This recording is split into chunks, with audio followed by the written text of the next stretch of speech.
Ačiū. Islapigen, dabar žodis suteikiamas frakcijų atstovams. Pone Andrikėnė pirmoji, EPP vardu. 1 minutė. Šalia to, kas jau buvo pasakyta šiandien dėl situacijos Bisau Gvinėjoje, norėčiau aptarti dar 3 klausimus. Šalies prezidento Joao Bernardo Vieros bei ginkluotojų pajėgų vado generolo Tagmena Vaja nužudimai turėtų būti ištirti ir tie, kas atsakingi, turėtų būti nuteisti. Mūsų šiandienos rezoliucijoje reiškiame viltį, kad prezidento rinkimai toje šalyje įvyks už 60 dienų.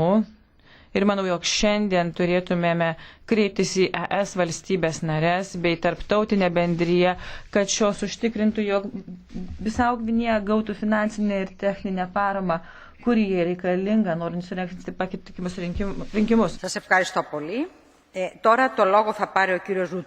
Ačiū labai. Dabar